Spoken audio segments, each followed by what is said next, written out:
আগের ফ্যাসিবাদ কাঠামো ফিরে আসার লক্ষণ দেখছে সাইফ মুস্তাফিজ। আর রাশেদ খান, আমি আপনার কাছে আসি যে আপনি কি বলবেন, এখানে অনেকগুলো বিষয় এসছে।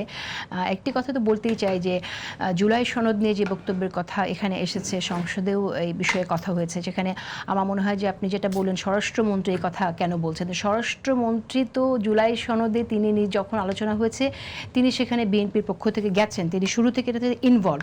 সো সেই জায়গা থেকে তিনি এই বিষয়ে বক্তব্য দিতে পারবেন না এমন তো কোনো সংবিধানে আইন নেই। তাহলে এই যুক্তিটা যে দিচ্ছে এখানে সাইফ, আপনি কিভাবে দেখছেন?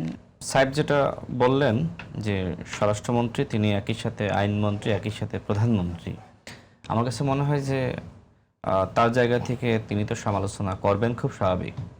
কিন্তু একজন ব্যক্তি যদি অনেকগুলো বিষয়ে জ্ঞান রাখেন, অবশ্যই আমি তিনি সেই বিষয়ে কথা বলতেই আপনি পারেন। বলছেন যে তার জায়গা থেকে তিনি সমালোচনা করবেন, খুব স্বাভাবিক। কেন খুব স্বাভাবিক? কারণ আমরা অতীতে দেখে এসেছি বিরোধী দলগুলো সব সময় আমাদের সমালোচনা, সরকারের সমালোচনা করতেই হবে, তার বিরুদ্ধে দাঁড়াতেই হবে। কিন্তু এই দলটাই কি বলে নাই বারবার যে রাজনৈতিক সংস্কৃতি পরিবর্তনের কথা, নয়া বন্দোবস্তের কথা? তাহলে এটা এই বিষয়কে স্বাভাবিকভাবে কেন চিন্তা করবো আমরা?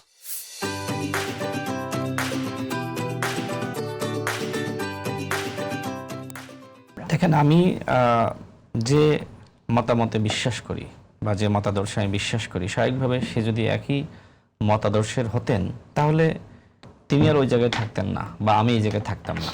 তিনি ভিন্ন মত পোষণ করবেন, কিন্তু কথা হলো যে এই ভিন্ন মত তিনি কোন প্রক্রিয়ায় পোষণ করবেন সেটা আসলে দেখার বিষয়। আমরা অতীতে দেখেছি সেই প্রক্রিয়াটা আসলে গণতান্ত্রিক ছিল না। আর এখন যারা আছে তারা যদি গণতান্ত্রিক প্রক্রিয়ায় তাদের মতামত প্রকাশ করে সেটা অত্যন্ত গ্রহণযোগ্য হবে। তো যাই হোক, আমি উত্তর দিই। এখন তিনি বললেন যে স্বরাষ্ট্রমন্ত্রী একই সাথে আইনমন্ত্রী, একই সাথে প্রধানমন্ত্রী। দেখেন, যিনি স্বরাষ্ট্রমন্ত্রী হয়েছেন তিনি কিন্তু আইনের ছাত্র ছিলেন এবং তিনি একই সাথে একজন আমলা ছিলেন।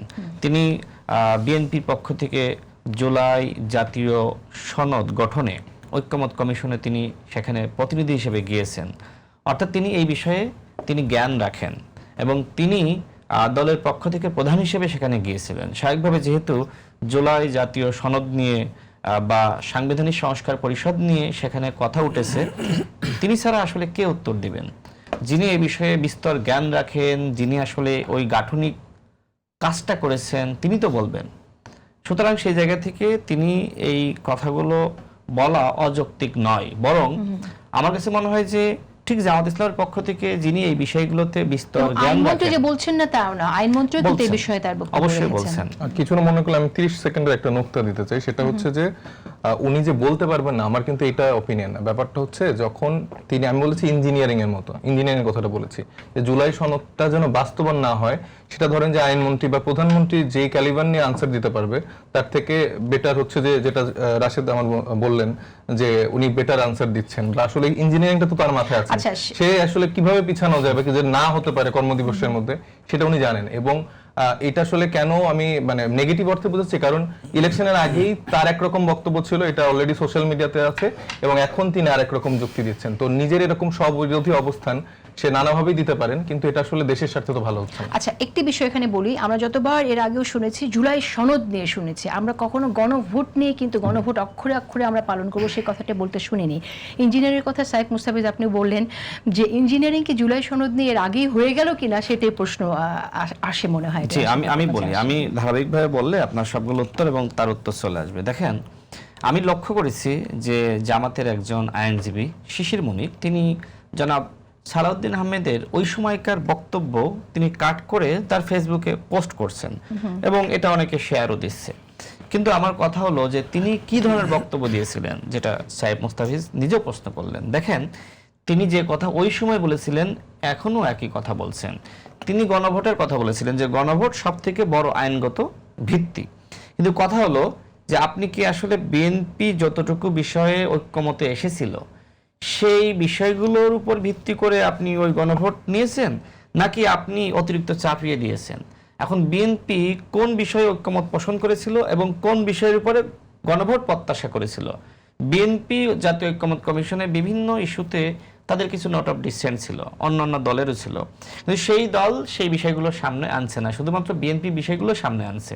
হ্যাঁ, গণভোট আপনি কিভাবে যাওয়ার কথা ছিল সেখানে আলোচনা হয়েছিল যে উইথ নোট অফ ডিসেন্ট, কিন্তু আপনি কি করলেন, গণভোটে গেলেন, আপনি 4টা প্রশ্ন উত্তর আমাকে একটা দিলেন, সুযোগ দিলেন।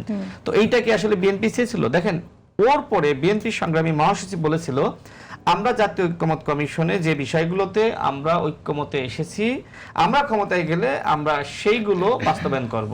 ঠিক ওই সময় জনাব সালাউদ্দিন আহমেদ একই কথা বলেছিলেন যে গণভোট সবথেকে বড় আইনগত ভিত্তি, এই কথা বলেছিলেন না? বাট কিসের প্রেক্ষিতে? ওই যে উইথ নোট অফ ডিসেন্ট, কিন্তু সরকার পরবর্তীতে এটা বাদ দিয়ে দেয়। যেহেতু ঐক্যমত কমিশনে আমি ছিলাম, আমি আমাদের দলের পক্ষ থেকে ওই সময় আমি গণ অধিকার পরিষদের সাধারণ সম্পাদক, সুতরাং সেই বিষয়গুলোতে আমারও তো আসলে জানাশোনা আছে। এখন যদি বিভ্রান্তি সৃষ্টি করার জন্য আপনি আসলে এই ওইভাবে আনেন যে জনাব সালাউদ্দিন আহমেদ সব বিষয়ে একমত পোষণ করেছিল, তাহলে তো হবে না।